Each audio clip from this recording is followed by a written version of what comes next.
ਸਤਿ ਸ਼੍ਰੀ ਅਕਾਲ ਜੀ। ਮੈਂ ਲਵਪ੍ਰੀਤ ਕੌਰ ਹਾਜ਼ਰਾਂ ਸੀ ਰਵਨਜੋਤ ਕੌਰ ਸਿੱਧੂ ਦੁਆਰਾ ਲਿਖੀ ਗਈ ਅੱਜ ਦੀ ਕਹਾਣੀ ਲੈ ਕੇ। ਆਓ ਆਪਾਂ ਸ਼ੁਰੂ ਕਰਦੇ ਹਾਂ।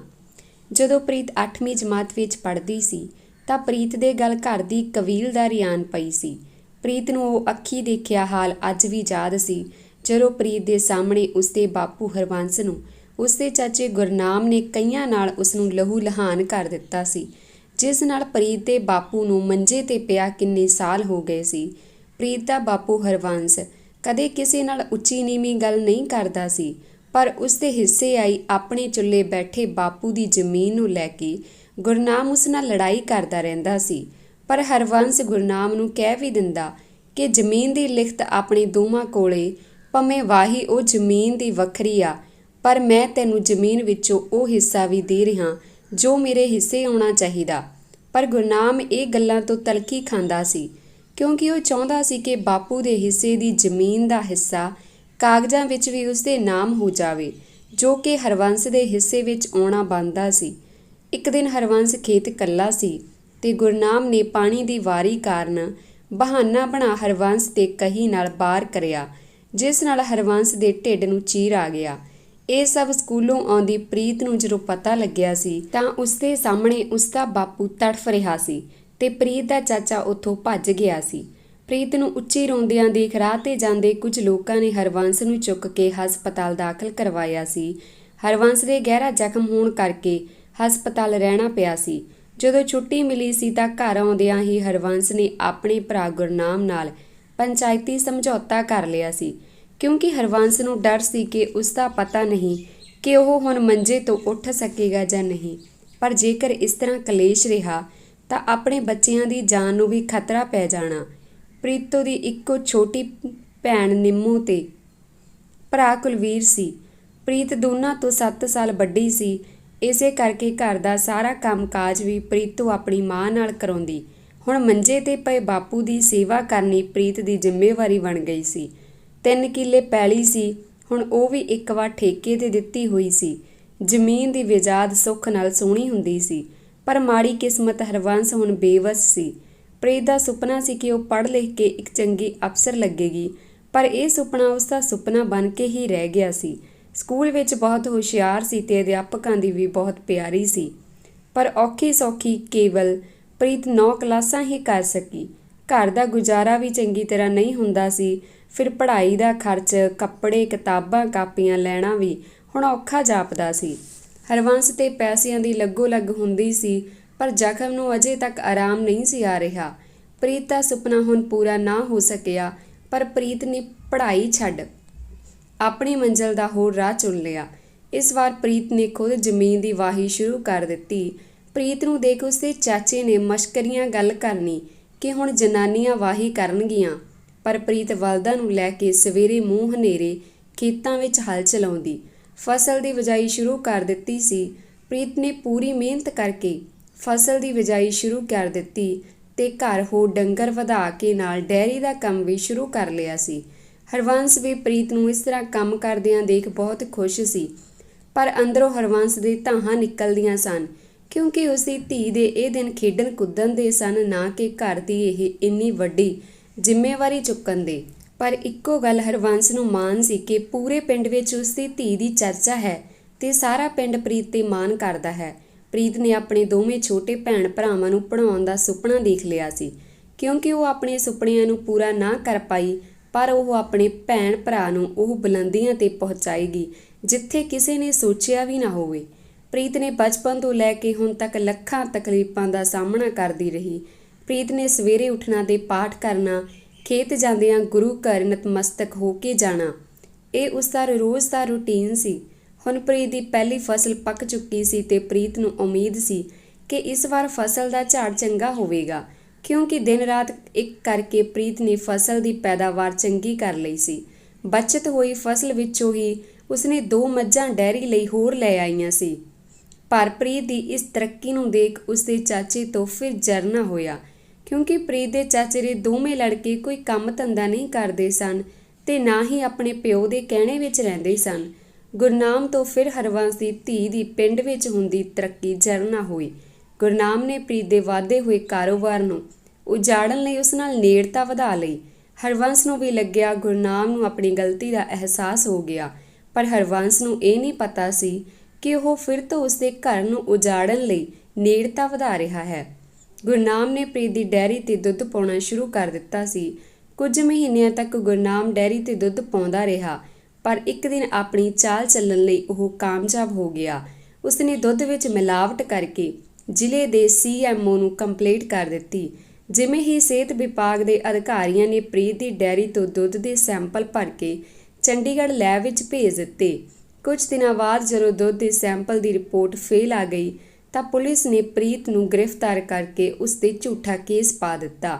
ਇਹ ਸਭ ਗੁਰਨਾਮ ਨੇ ਆਪਣੇ ਹਿੱਤ ਲਈ ਕੀਤਾ। ਗੁਰਨਾਮ ਉੱਪਰੋਂ ਹਰਬੰਸ ਨੂੰ ਦਿਲਾਸੇ ਦਿੰਦਾ ਕਿ ਉਹ ਉਹਨਾਂ ਦੇ ਪਰਿਵਾਰ ਨਾਲ ਹੈ, ਪਰ ਅੰਦਰੋਂ ਆਪਣੀ ਚਾਲ ਸਫਲ ਹੋਣ 'ਤੇ ਬਹੁਤ ਖੁਸ਼ ਸੀ। ਹਰਬੰਸ ਮੰਜੇ 'ਤੇ ਪਿਆ ਵਿਲਕ ਰਿਹਾ ਸੀ। ਗੁਰਨਾਮ ਨੇ ਹਰਬੰਸ ਨੂੰ ਦਿਲਾਸਾ ਦਿੱਤਾ ਕਿ ਉਹ ਥਾਣੇ ਵਿੱਚ ਗੱਲ ਕਰ ਲਵੇਗਾ ਤੇ ਆਪਾਂ ਪ੍ਰੀਤ ਨੂੰ ਇਹ ਕੇਸ 'ਚੋਂ ਬਾਹਰ ਕਢਵਾ ਲਵਾਂਗੇ। ਜਿਵੇਂ ਹੀ ਗੁਰਨਾਮ ਨੂੰ ਹਰਬੰਸ ਨੇ ਹਾਮੀ ਭਰੀ, ਉਹ ਉਸੇ ਵੇਲੇ ਥਾਣੇ ਵਿੱਚ ਗਿਆ ਤੇ ਥਾਣੇਦਾਰ ਨੂੰ ਪਹਿਲਾਂ ਹੀ ਇਸ ਕੇਸ ਸੰਬੰਧੀ ਗੁਰਨਾਮ ਨੇ ਸਾਰਾ ਕੁਝ ਦੱਸਿਆ ਹੋਇਆ ਸੀ।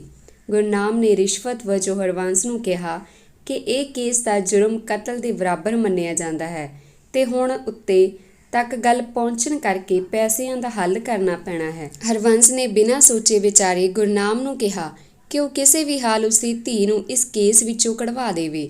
ਗੁਰਨਾਮ ਨੇ ਜਦੋਂ ਗੱਲ ਕੀਤੀ ਤਾਂ 20 ਲੱਖ ਰੁਪਏ ਮੰਗਣ ਦਾ ਕਿਹਾ।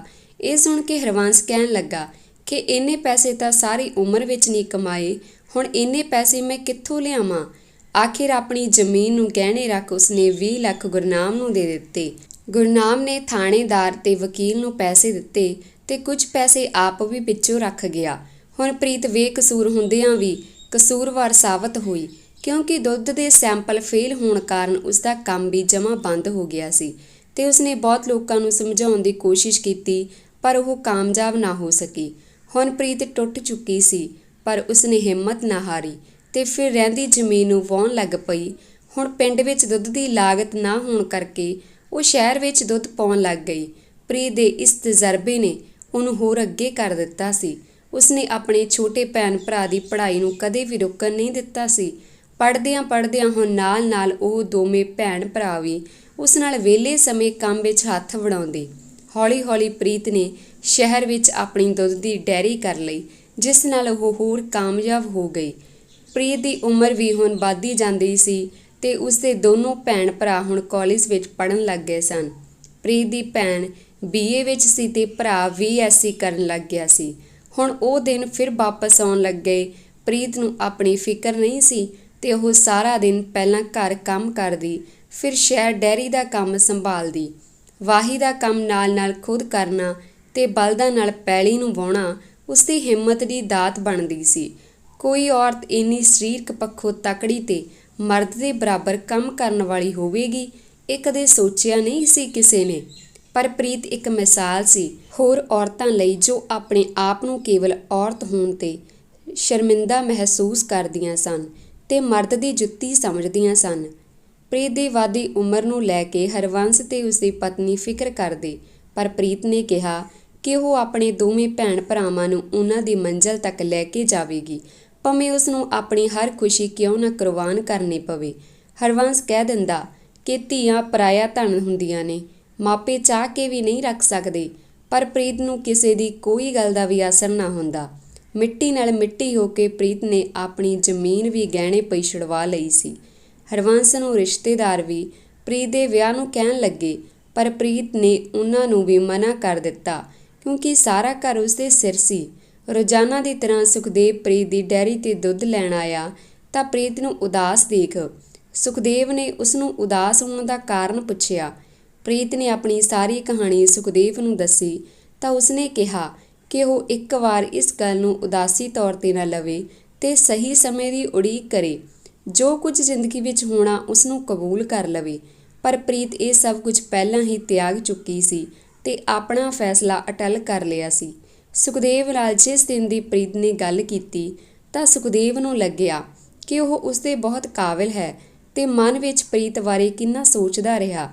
ਪਹਿਲਾਂ ਕਦੇ ਪ੍ਰੀਤ ਨੇ ਉਸਦੇ ਨਾਲ ਇੰਨੀ ਖੁੱਲ੍ਹ ਕੇ ਗੱਲ ਨਹੀਂ ਕੀਤੀ ਸੀ, ਪਰ ਜਿਵੇਂ ਹੀ ਉਸਨੇ ਸਾਰਾ ਆਪਣਾ ਆਪ ਸੁਖਦੇਵ ਦੇ ਅੱਗੇ ਫੋਲ ਦਿੱਤਾ ਤਾਂ ਸੁਖਦੇਵ ਪ੍ਰੀਤ ਨੂੰ ਪਸੰਦ ਕਰਨ ਲੱਗ ਗਿਆ।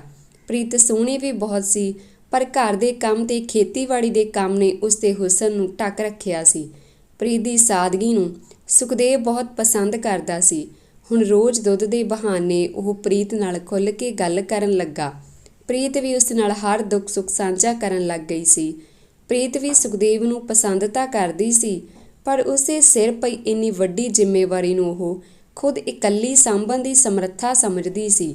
ਪਸੰਦ ਕਰਨਾ, ਪਰ ਆਪਣੀਆਂ ਦਿਲ 'ਚੋਂ ਉੱਠਦੀਆਂ ਉਮੰਗਾਂ ਨੂੰ ਉਹ ਆਪਣੀ ਜ਼ਿੰਮੇਵਾਰੀ ਦੇ ਬੋਝ ਥੱਲੇ ਦੱਬ ਦਿੰਦੀ ਸੀ, ਪਰ ਆਪਣੇ ਦਿਲ ਦੀ ਗੱਲ ਉਹ ਸੁਖਦੇਵ ਸਾਹਮਣੇ ਨਾ ਰੱਖਦੀ। ਸੁਖਦੇਵ ਆਪਣੇ ਆਪ ਨੂੰ ਖੁਸ਼ਨਸੀਬ ਸਮਝਦਾ, ਪਰ ਉਹ ਵੀ ਦਿਲ ਦੀ ਗੱਲ ਨਾ ਕਰ ਪਾਉਂਦਾ।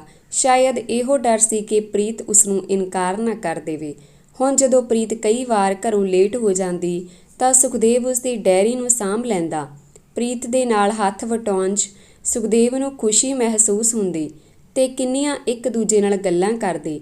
ਇੱਕ ਦਿਨ ਪ੍ਰੀਤ ਨੂੰ ਸੁਖਦੇਵ ਨੇ ਕਹਿ ਦਿੱਤਾ ਕਿ ਉਹ ਜੀਵਨ ਭਰ ਉਸਦਾ ਸਾਥ ਦੇਣਾ ਚਾਹੁੰਦਾ ਹੈ, ਪਰ ਪ੍ਰੀਤ ਨੂੰ ਅੰਦਰੋਂ ਬਹੁਤ ਖੁਸ਼ੀ ਸੀ ਤੇ ਬਾਹਰੋਂ ਉਹ ਚੁੱਪ ਸੀ, ਕੁਝ ਵੀ ਨਾ ਕਹਿ ਸਕੀ। ਪਰ ਉਹ ਵੀ ਉਸਨੂੰ ਓਨਾ ਹੀ ਪਿਆਰ ਕਰਦੀ ਸੀ ਜਿੰਨਾ ਸੁਖਦੇਵ ਪ੍ਰੀਤ ਨੂੰ ਕਰਦਾ ਸੀ। ਹੁਣ ਪ੍ਰੀਤ ਇਸ ਦੁਵਿਧਾ ਵਿੱਚ ਫਸ ਚੁੱਕੀ ਸੀ ਕਿ ਉਹ ਸੁਖਦੇਵ ਨੂੰ ਆਪਣਾ ਕਿਹੜਾ ਫੈਸਲਾ ਸੁਣਾਵੇ। ਦੂਸਰੇ ਦਿਨ ਸੁਖਦੇਵ ਨੇ ਪ੍ਰੀਤ ਨੂੰ ਦੁਬਾਰਾ ਪੁੱਛਿਆ ਕਿ ਪ੍ਰੀਤ ਉਸਦੀ ਗੱਲ ਦਾ ਕੋਈ ਉੱਤਰ ਦੇਵੇ, ਤਾਂ ਪ੍ਰੀਤ ਨੇ ਕਿਹਾ ਕਿ ਕੁਝ ਦਿਨ ਸੋਚ ਕੇ ਉਹ ਦੱਸੇਗੀ। ਹੁਣ ਪ੍ਰੀਤ ਜਦੋਂ ਵੀ ਘਰ ਆਉਂਦੀ ਤਾਂ ਸੁਖਦੇਵ ਨੂੰ ਉੱਤਰ ਦੇਣ ਦੀ ਗੱਲ ਲੈ ਕੇ ਉਸਦੇ ਦਿਮਾਗ ਵਿੱਚ ਹਰ ਪਲ ਚੱਲਦੀ ਰਹਿੰਦੀ। ਉਸਨੂੰ ਕੁਝ ਵੀ ਸਮਝ ਨਹੀਂ ਲੱਗਦੀ ਸੀ ਕਿ ਉਹ ਕੀ ਫੈਸਲਾ ਲਵੇ। ਇੱਕ ਪਾਸੇ ਸੋਚਦੀ ਜੇਕਰ ਉਹ ਸੁਖਦੇਵ ਨਾਲ ਵਿਆਹ ਕਰ ਲੈਂਦੀ ਹੈ ਤਾਂ ਬਾਅਦ ਵਿੱਚ ਉਸਦੇ ਪਰਿਵਾਰ ਦਾ ਸਾਥ ਪਤਾ ਨਹੀਂ ਸੁਖਦੇਵ ਦਾ ਪਰਿਵਾਰ ਦੇਵੇਗਾ ਕਿ ਨਹੀਂ, ਪਰ ਦੂਜੇ ਪਾਸੇ ਉਸਨੂੰ ਸੁਖਦੇਵ 'ਤੇ ਯਕੀਨ ਵੀ ਸੀ ਕਿ ਉਹ ਉਸਦਾ ਜ਼ਿੰਦਗੀ ਭਰ ਸਾਥ ਦੇਵੇਗਾ। ਸਾਰੀ ਸੋਚ ਵਿਚਾਰ ਕਰਨ ਤੋਂ ਬਾਅਦ ਪ੍ਰੀਤ ਨੇ ਫੈਸਲਾ ਕੀਤਾ ਕਿ ਉਹ ਸੁਖਦੇਵ ਨੂੰ ਆਪਣੀ ਸਾਰੀ ਜ਼ਿੰਮੇਵਾਰੀ ਦੱਸ ਦੇਵੇਗੀ, ਕਿਉਂਕਿ ਉਸਦਾ ਪਰਿਵਾਰ ਉਸ 'ਤੇ ਨਿਰਭਰ ਹੈ ਤੇ ਆਪਣੇ ਭੈਣ ਭਰਾ ਦੇ ਸੁਪਨੇ ਪੂਰੇ ਕਰਨੇ ਵੀ ਉਸਦਾ ਫਰਜ਼ ਹੈ। ਦੂਸਰੇ ਦਿਨ ਜਦੋਂ ਸੁਖਦੇਵ ਡੈਰੀ 'ਤੇ ਆਇਆ ਤਾਂ ਗੱਲਾਂ ਵਿੱਚ ਹੀ ਪ੍ਰੀਤ ਨੇ ਸੁਖਦੇਵ ਨੂੰ ਸਪਸ਼ਟ ਕਰ ਦਿੱਤਾ ਕਿ ਜੇਕਰ ਉਸਨੇ ਵਿਆਹ ਕਰਵਾਉਣਾ ਹੈ ਤਾਂ ਉਸਦਾ ਸਾਥ ਜ਼ਿੰਦਗੀ ਭਰ ਦੇਣਾ ਪਏਗਾ। ਉਸਦੇ ਭੈਣ ਤੇ ਭਰਾ ਨੂੰ ਉਹਨਾਂ ਦੀ ਮੰਜ਼ਿਲ ਤੱਕ ਪਹੁੰਚਾਉਣ ਲਈ ਇੰਤਜ਼ਾਰ ਕਰਨਾ ਪਵੇਗਾ। ਸੁਖਦੇਵ ਨੇ ਪ੍ਰੀਤ ਦੇ ਇਸ ਫੈਸਲੇ ਨੂੰ ਸਵੀਕਾਰ ਕਰ ਲਿਆ। ਹੁਣ ਸੁਖਦੇਵ ਤੇ ਪ੍ਰੀਤ ਇੱਕ ਦੂਜੇ ਨਾਲ ਆਪਣੇ ਭਵਿੱਖ ਦੀਆਂ ਗੱਲਾਂ ਕਰਦੇ। ਸੁਖਦੇਵ ਸੋਚਦਾ ਕਿ ਇੰਨੀ ਮਿਹਨਤੀ ਤੇ ਸਾਦਗੀ ਵਾਲੀ ਕੁੜੀ ਉਸਦੇ ਹਿੱਸੇ ਆਉਣਾ ਇੱਕ ਰੱਬ ਦੀ ਬਹੁਤ ਵੱਡੀ ਦਾਤ ਹੈ। ਸੁਖਦੇਵ ਹੁਣ ਬਿਨਾਂ ਕਿਸੇ ਸਵਾਰਥ ਪ੍ਰੀਤ ਦੇ ਕੰਮ ਵਿੱਚ ਬਹੁਤ ਮਦਦ ਕਰਦਾ। ਪ੍ਰੀਤ ਤੇ ਸੁਖਦੇਵ ਦੀ ਗੱਲ ਨੂੰ 2 ਸਾਲ ਹੋ ਚੱਲੇ ਸੀ ਤੇ ਪ੍ਰੀਤ ਦੀ ਛੋਟੀ ਭੈਣ ਹੁਣ BA ਪਾਸ ਕਰਕੇ IAS ਦੀ ਤਿਆਰੀ ਕਰਨ ਲੱਗ ਗਈ ਸੀ ਤੇ ਭਰਾ ਵੀ ਇੰਡੀਅਨ ਨੇਵੀ ਦੇ ਆਫੀਸਰ ਰੈਂਕ ਵਿੱਚ ਭਰਤੀ ਹੋ ਗਿਆ ਸੀ। ਪਰਿਵਾਰ ਦੀ ਖੁਸ਼ੀ ਦਾ ਕੋਈ ਟਿਕਾਣਾ ਨਹੀਂ ਸੀ, ਕਿਉਂਕਿ ਪ੍ਰੀਤ ਦੀ ਮਿਹਨਤ ਸਦਕਾ ਉਸਦਾ ਭਰਾ ਅੱਜ ਇਸ ਮੁਕਾਮ ਤੱਕ ਪਹੁੰਚ ਚੁੱਕਿਆ ਸੀ। ਪ੍ਰੀਤ ਤੇ ਸੁਖਦੇਵ ਹੁਣ ਬਹੁਤ ਖੁਸ਼ ਸਨ ਤੇ ਹੁਣ ਪ੍ਰੀਤ ਦੀ ਛੋਟੀ ਭੈਣ ਨੂੰ ਉਸਦੇ ਦੇਖੇ ਸੁਪਨੇ ਨੂੰ ਪੂਰਾ ਕਰਨਾ ਸੀ। ਹੁਣ ਪ੍ਰੀਤ ਨੂੰ ਆਪਣੇ ਭਰਾ ਵੱਲੋਂ ਥੋੜ੍ਹੀ ਆਰਥਿਕ ਮਦਦ ਵੀ ਹੋਣ ਲੱਗੀ ਸੀ, ਜਿਸ ਨਾਲ ਹਰਵੰਸ਼ ਦਾ ਇਲਾਜ ਨਿਯੰਤਰਣ ਸਹੀ ਤਰੀਕੇ ਨਾਲ ਚੱਲ ਰਿਹਾ ਸੀ। ਸੁਖਦੇਵ ਨਾਲ ਪ੍ਰੀਤ ਹੁਣ ਆਪਣੇ ਕਾਰੋਬਾਰ ਦੀਆਂ ਗੱਲਾਂ ਕਰਦੀ ਤੇ ਕਹਿੰਦੀ ਕਿ ਆਪਾਂ ਵਿਆਹ ਤੋਂ ਬਾਅਦ ਇੱਕ ਬਹੁਤ ਵਧੀਆ ਹੋਟਲ ਖੋਲਾਂਗੇ, ਪਰ ਕਿਸਮਤ ਨੂੰ ਕੁਝ ਹੋਰ ਮਨਜ਼ੂਰ ਸੀ। ਸੁਖਦੇਵ ਇੱਕ ਦਿਨ ਆਪਣੇ ਕੰਮ ਲਈ ਕਿਸੇ ਹੋਰ ਸ਼ਹਿਰ ਗਿਆ ਹੋਇਆ ਸੀ। ਰਾਤ ਨੂੰ ਆਉਂਦਿਆਂ ਰਸਤੇ ਵਿੱਚ ਸੁਖਦੇਵ ਦੀ ਬਾਈਕ ਦਾ ਐਕਸੀਡੈਂਟ ਹੋ ਗਿਆ, ਜਿਸ ਦੌਰਾਨ ਸੁਖਦੇਵ ਦੀ ਹਸਪਤਾਲ ਪਹੁੰਚਣ ਤੋਂ ਪਹਿਲਾਂ ਹੀ ਮੌਤ ਹੋ ਗਈ। ਜਦੋਂ ਪ੍ਰੀਤ ਨੂੰ ਸੁਖਦੇਵ ਦੀ ਮੌਤ ਦੀ ਖਬਰ ਪਤਾ ਲੱਗੀ ਤਾਂ ਉਸਦੀ ਜਿਵੇਂ ਦੁਨੀਆ ਹੀ ਉਜੜ ਗਈ ਹੋਵੇ। ਪ੍ਰੀਤ 'ਤੇ ਦੁੱਖਾਂ ਦਾ ਪਹਾੜ ਜਿਵੇਂ ਆਣ ਡਿੱਗਿਆ ਹੋਵੇ। ਇਕੱਠੇ ਰਹਿਣ ਦੀਆਂ ਸਲਾਹਾਂ ਤੇ ਭਵਿੱਖ ਵਿੱਚ ਦੇਖੇ ਸੁਪਨੇ ਸਾਰੇ ਇੱਕ ਪਲ ਵਿੱਚ ਖਤਮ ਹੋ ਚੁੱਕੇ ਸਨ। ਪ੍ਰੀਤ ਹੁਣ ਮਾਨਸਿਕ ਤਣਾਅ ਵਿੱਚ ਰਹਿੰਦੀ, ਦਿਨ ਭਰ ਕੰਮ ਕਰਦੀ, ਪਰ ਉਸਨੂੰ ਕਿਧਰੇ ਵੀ ਸਕੂਨ ਨਹੀਂ ਸੀ। ਪ੍ਰੀਤ ਦੀ ਛੋਟੀ ਭੈਣ ਪ੍ਰੀਤ ਨੂੰ ਇਸ ਤਰ੍ਹਾਂ ਦੇਖ ਪੁੱਛਦੀ ਵੀ, ਪਰ ਪ੍ਰੀਤ ਉਸਨੂੰ ਆਪਣੀ ਪੜ੍ਹਾਈ ਵਿੱਚ ਧਿਆਨ ਦੇਣ ਲਈ ਕਹਿੰਦੀ। ਪ੍ਰੀਤ ਹੌਲੀ-ਹੌਲੀ ਸਦਮੇ 'ਚੋਂ ਬਾਹਰ ਆਉਣ ਦੀ ਕੋਸ਼ਿਸ਼ ਕਰਦੀ, ਪਰ ਸੁਖਦੇਵ ਦੀਆਂ ਯਾਦਾਂ ਤੇ ਉਹਦੇ ਨਾਲ ਬਿਤਾਏ ਪਲ ਪ੍ਰੀਤ ਨੂੰ ਫਿਰ ਉਦਾਸ ਕਰ ਦਿੰਦੇ। ਪ੍ਰੀਤ ਨੂੰ ਨਾ ਚਾਹੁੰਦਿਆਂ ਵੀ ਆਪਣੇ ਪਰਿਵਾਰ ਸਾਹਮਣੇ ਖੁਸ਼ ਹੋਣਾ ਪੈਂਦਾ ਸੀ। ਪ੍ਰੀਤ ਦੀ ਛੋਟੀ ਭੈਣ ਦੇ IAS ਦੇ ਟੈਸਟ ਦੇ ਦਿਨ ਵੀ ਨੇੜੇ ਆ ਚੁੱਕੇ ਸਨ। ਪ੍ਰੀਤ ਵੀ ਹੁਣ ਜ਼ਿੰਦਗੀ ਦੀ ਦੌੜ ਦੌੜਦਿਆਂ ਥੱਕ ਚੁੱਕੀ ਸੀ। ਸੁਖਦੇਵ ਦਾ ਇਸ ਤਰ੍ਹਾਂ ਚਲੇ ਜਾਣਾ ਪ੍ਰੀਤ ਦੀ ਜ਼ਿੰਦਗੀ ਨੂੰ ਫਿਰ ਉਹੀ ਸੰਘਰਸ਼ ਵੱਲ ਧੱਕ ਦਿੱਤਾ ਸੀ, ਜ਼ਿੰਦਗੀ ਵਿੱਚ ਆਏ ਉਹਨਾਂ ਦੁੱਖਾਂ ਨੂੰ ਤਾਂ ਪ੍ਰੀਤ ਬਹੁਤ ਜਲਦੀ ਸਹਾਰ ਗਈ ਸੀ, ਪਰ ਸੁਖਦੇਵ ਦੀ ਮੌਤ ਨੇ ਜਿਵੇਂ ਉਸਦੀ ਜ਼ਿੰਦਗੀ ਨੂੰ ਅਰਥਹੀਨ ਕਰ ਦਿੱਤਾ ਸੀ। ਅੱਜ ਪ੍ਰੀਤ ਦੀ ਭੈਣ ਦੀ ਪ੍ਰੀਖਿਆ ਸੀ ਤੇ ਪ੍ਰੀਤ ਨਾਲ ਗੱਲ ਕਰਦਿਆਂ ਉਸਨੇ ਢੇਰ ਸਾਰੀਆਂ ਅਸੀਸਾਂ ਲਈਆਂ। ਪ੍ਰੀਤ ਨੇ ਉਸਨੂੰ ਉਸਦੇ ਚੰਗੇ ਭਵਿੱਖ ਦੀਆਂ ਦੁਆਵਾਂ ਦਿੰਦਿਆਂ ਪ੍ਰੀਖਿਆ ਦੇਣ ਲਈ ਘਰੋਂ ਭੇਜਿਆ। ਪ੍ਰੀਤ ਹੁਣ ਡੈਰੀ 'ਤੇ ਬੈਠੀ ਰਹਿੰਦੀ, ਪਰ ਸੁਖਦੇਵ ਦੇ ਖਿਆਲਾਂ ਵਿੱਚ ਕਦੋਂ ਸ਼ਾਮ ਹੋ ਜਾਂਦੀ ਉਸਨੂੰ ਪਤਾ ਹੀ ਨਾ ਚੱਲਦਾ। ਵਿਆਹ ਦੇ ਸੁਪਨੇ ਪ੍ਰੀਤ ਦੇ ਖਤਮ ਹੋ ਚੁੱਕੇ ਸਨ। ਦਿਨ ਲੰਘਦੇ ਗਏ। ਪ੍ਰੀਤ ਹੁਣ ਕੁਝ ਆਪਣੇ ਆਪ ਨੂੰ ਕਿਤਾਬਾਂ ਵਿੱਚ ਬਿਜੀ ਰੱਖਦੀ। ਜਦੋਂ ਕਿਤੇ ਵਿਹਲ ਮਿਲਦਾ ਤਾਂ ਉਹ ਸਾਹਿਤ ਦੀਆਂ ਕਿਤਾਬਾਂ 'ਚੋਂ ਪੜ੍ਹਨ ਲੱਗ ਜਾਂਦੀ। ਇੱਧਰ ਪ੍ਰੀਤ ਦੀ ਛੋਟੀ ਭੈਣ ਦਾ ਅੱਜ IAS ਪ੍ਰੀਖਿਆ ਦਾ ਨਤੀਜਾ ਵੀ ਆਉਣਾ ਸੀ।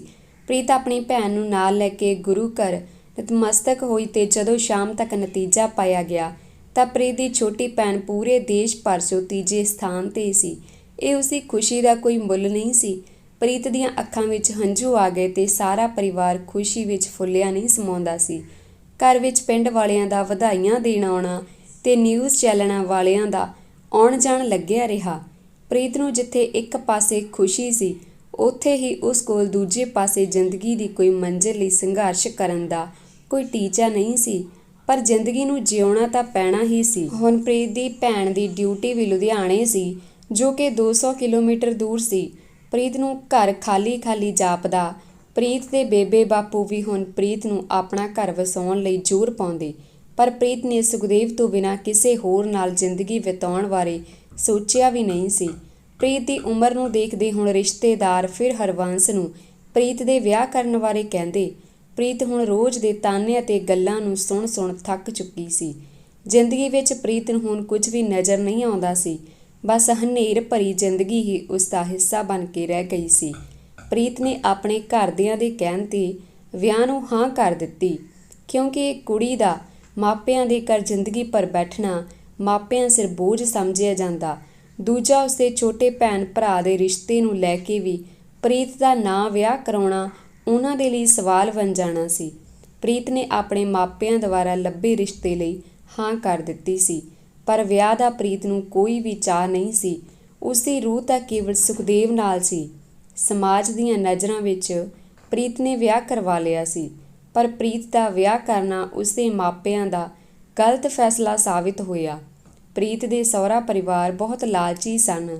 ਵਿਆਹ ਸਮੇਂ ਪ੍ਰੀਤ ਦੇ ਮਾਪਿਆਂ ਤੋਂ ਕੋਈ ਦਾਜ ਦੀ ਮੰਗ ਤਾਂ ਨਹੀਂ ਕੀਤੀ, ਪਰ ਵਿਆਹ ਬਾਅਦ ਪ੍ਰੀਤ ਨੂੰ ਉਹ ਤਾਨੇ ਮਿਹਣੇ ਮਾਰਦੇ ਤੇ ਦਾਜ ਲਿਆਉਣ ਲਈ ਉਸ ਨਾਲ ਬਹੁਤ ਬੁਰਾ ਸਲੂਕ ਕਰਦੇ।